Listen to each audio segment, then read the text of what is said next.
Here's something that I think most of us can relate to. Do you have that one friend or family member who is one of your favorite people on the planet, but for whatever reason, you rarely see them in person? For me, it's my cousins. I love my cousins to death, but I hardly ever see them because of families and traveling all over the world. And isn't it true that being far away makes any relationship more challenging? If you've ever had a long distance dating relationship, you know exactly what I'm talking about. Because my cousins and I physically can't be in the same place, we have different things to do to try and stay connected. One of the things is we keep up with each other's Instagram stories. We send each other's DMs or comment back and forth on a pic, or we text or call each other.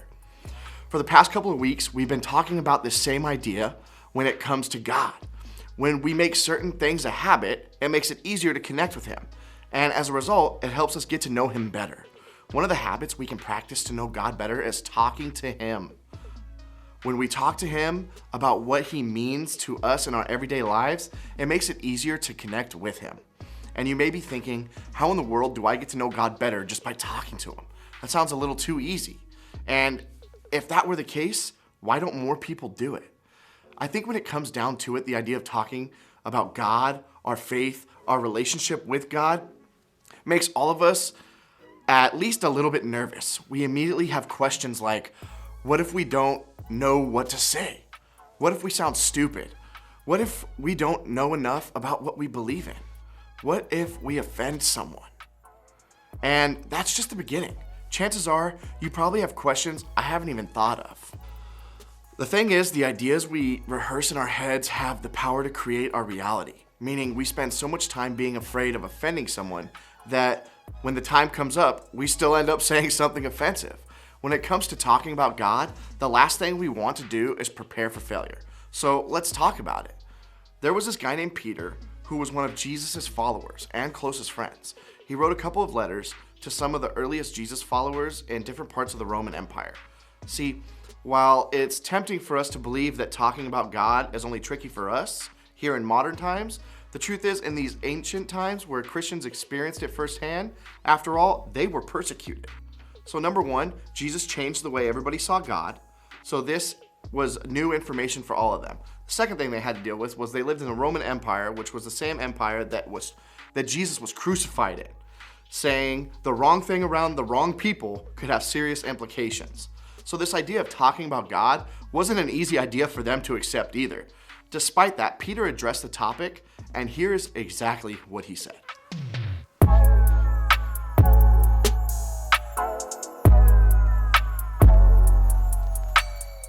The words "always be prepared" are important to note because Peter tended to be the kind of guy that flew by the seat of his pants, acting impulsively at times. But when it comes to conversations about really big stuff, Peter had learned that it mattered to be prepared. So that's what he told people that he wrote to be prepared. Don't miss any opportunity. Fair enough, but how do we get ready? Well, the same way we get ready for a big game, an elaborate TikTok, or a big speech, we practice. Peter is challenging us to practice talking about God and to make a habit of it. Let's say you have a friend, a classmate, a teammate, or a bandmate who asks you, why do you believe what you believe? Peter is basically saying that you need to be ready to respond to that. Now, before you break into the sweats, let's clear some things up. When Peter says, always be prepared to give an answer to everyone, he's not saying that you have to become a preacher. He's not saying that you have to understand 100% of the Bible, and he's not saying that you have to be able to explain all the difficult topics. None of those are the point of what Peter's trying to say. Instead, he tells us what we should be prepared for, that we should be prepared to give an answer about for the hope that you have. Peter is referring to what he did in situations where people questioned his reason for following Jesus. He shared his story and his understandings of Jesus. He didn't ask people to become experts, preachers, or speakers. He told them what he's telling you and me. Just share your experience that you've had with God. When you share about your experience with God, it gives others hope. It lets them know that God is real, that He's working in the life of someone that they actually know, that He's not distant, that He doesn't just show up in the lives of Christians who seem to have it all together. So whether you find yourself unsure of what to say, or if you feel like you know exactly what to say about God, I need you to remember this. Talking to God and talking about God helps us know Him better. And that something is what you have experienced, felt, enjoyed, or benefited from in your own personal faith. You share your reason for the hope that you have. You never know how that hope will impact people around you who are dealing with difficulties in their own life. Peter concludes his thought by saying this.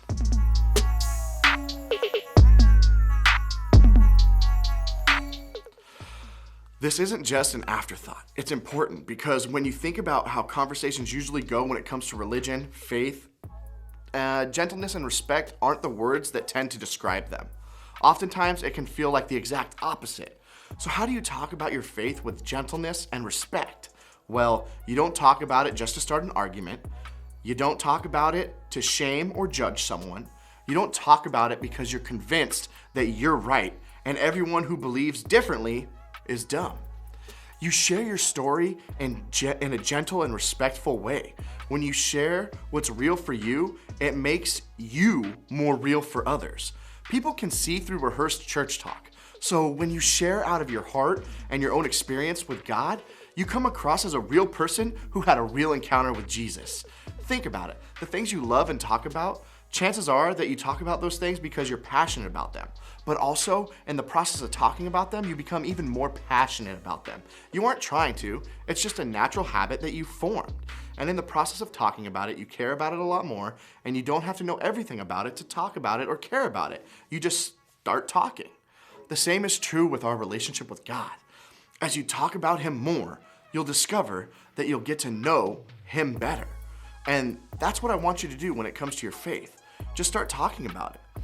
But what does that look like? Here are a few steps to help you get started. First, think about your story. Think about why you believe what you believe, or why you don't believe. Think about your personal experience on your faith journey. Write it, type it, or say it out loud. And then keep this in mind. Your story doesn't just have to be the things that have affected you. It can also be things that have affected people around you. If your mom is a single mom and she says the only way I survived this is because of God, that's part of your faith story because she's your mom. The people who you are around are a key part of your story.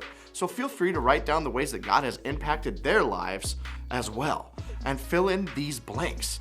If you don't know where to start with this simple formula. I was blank, but God blank, and now blank. Think about what was happening in your life before you invited God to be a part of your daily choices. It could sound like I was tempted to lie about my actions, or I was insecure about my appearance. Then think about what God did for you and fill in the blank. But God made promises that allowed me to see my true self, who He designed me to be. Just tell your story with all its twists, with all its turns, without the pressure of making it all sound happy. So as you share, as you hear others share, and as you make a habit of doing both, you're gonna find yourself knowing God better. Remember, you don't have to know everything to share something.